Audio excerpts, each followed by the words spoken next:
السلام علیکم۔ صراط مستقیم چینل میں آپ تمام حضرات کو میں خوش آمدید کہتا ہوں۔ سعودی عرب سے متعلق ایک اہم ترین خبر آئی ہے جو کہ یہاں پر ایک نیا گرین کارڈ سسٹم ابھی شروع ہونے جا رہا ہے۔ اس کے بارے میں تازہ ترین اپڈیٹ آئی ہے جو میں آپ سے شیئر کرتا ہوں۔ تفصیلات کے مطابق سعودی گرین کارڈ سسٹم آج سے 3 سال پہلے سعودی ولی عہد شہزادہ محمد بن سلمان نے اناؤنس کیا تھا۔ اس نئے گرین کارڈ سسٹم کے اجرا کا مقصد مملکت میں معاشی صورتحال کو کنٹرول کرنے اور تیل پر انحصار کو کم سے کم کرنے کے لیے کیا گیا ہے۔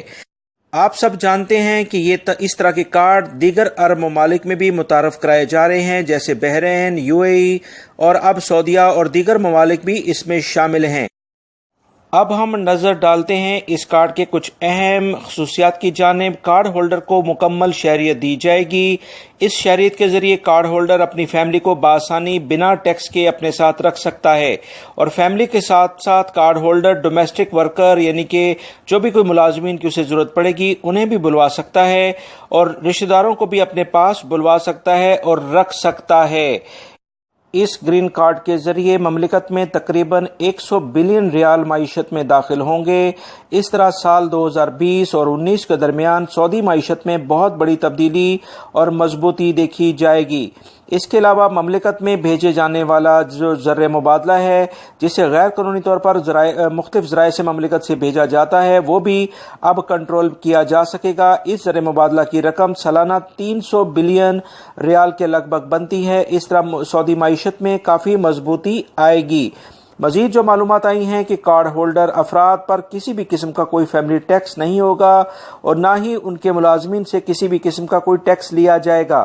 کارڈ ہولڈر افراد مملکت کے تمام شہروں میں زمین، دکان اور جو بھی جائیداد وہ لینا چاہیں وہ لے سکتے ہیں، سوائے مکہ مدینہ اور بارڈر سے ملحقہ جو علاقے ہیں وہاں پر وہ نہیں لے سکیں گے، اور جو بھی یہ جائیداد لیں گے وہ 99 سال یعنی کہ 99 سالوں کے لیے ویلڈ ہوگی۔ اس کے بعد اسے رینیو کیا جائے گا۔ یہ گرین کارڈ ہولڈر اپنی مرضی سے جاب سوئچ کر سکتا ہے، یعنی تنازل دینے کے لیے اسے کوئی کفیل سسٹم کی ضرورت نہیں ہوگی، لیکن وہ شخص ان کاموں کو نہیں کر سکتا جو سعودی شہریوں کے لیے مخصوص کر دیے گئے ہیں۔ کارڈ ہولڈر اپنی فیملی اور اپنا ایگزٹ ری انٹری ویزا بآسانی لگا سکتا ہے۔ اسے مملکت سے فریلی آنے جانے کی اجازت ہوگی۔ کارڈ ہولڈر سعودی شہریوں کے لیے مخصوص کیے گئے پاسپورٹ ڈیسک جو کہ ایئرپورٹ پر ہوں گے انہیں یوز کرے گا۔ اسے مملکت میں آزادی سے اپنے نام سے کاروبار کرنے کی مکمل آزادی ہوگی۔ یہ کارڈ کن افراد کو دیا جائے گا، اس کی تفصیلات ابھی جو آئی ہیں کہ آپ کے پاس ویلڈ پاسپورٹ ہونا چاہیے، عمر 21 سال سے زائد ہونی چاہیے، بینک سٹیٹمنٹ میں اس بات کا ثبوت ہو کہ آپ کے پاس فائنینشلی یعنی معاشی طور پر آپ سٹرونگ ہیں، آپ کے پاس پولیس کلیئرنس سرٹیفکیٹ لازمی ہونا چاہیے، پراپر ہیلتھ سرٹیفکیٹ ہونا چاہیے، یعنی کوئی موذی مرض آپ کو نہیں لگا ہوا ہونا چاہیے، نہیں تو ایسے افراد کو نیشنلٹی نہیں دی جائے گی۔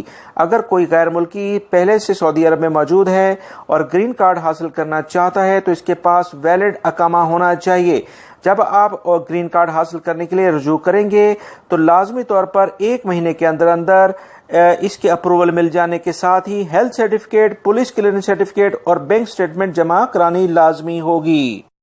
اب میں آپ سے بات کرتا ہوں کہ وہ کیا کنڈیشنز ہیں جس پر یہ گرین کارڈ سعودی حکومت کینسل کر سکتی ہے۔ اس کی تفصیلات یہ ہیں کہ اگر وہ شخص جس کے پاس گرین کارڈ ہے وہ کسی ایسے جرم میں پایا گیا جس پر اسے 60 دن کی سزا یا جیل ہوئی یا 1 لاکھ ریال تک کا جرمانہ ادا کرنا پڑا، تو ایسے کارڈ ہولڈر کو فوراً کارڈ منسوخ کر کے مملکت سے ڈیپورٹ کر دیا جائے گا۔ مزید یہ کہ اگر کارڈ ملنے کے بعد یہ اطلاعات ملتی ہیں کہ جو پرووائڈ کیا گیا ڈیٹا ہے اس میں کوئی گڑبڑ ہے تو ایسے افراد کا کارڈ بھی کینسل کر کے اسے ملک سے ڈیپورٹ کر دیا جائے گا۔ یہ گرین کارڈ سے متعلق کچھ اہم ترین معلومات آئی تھیں جو کہ میں نے فوری طور پر آپ سے شیئر کر دی ہیں۔ میری اس ویڈیو کو لائک لازمی کرے گا۔ السلام علیکم۔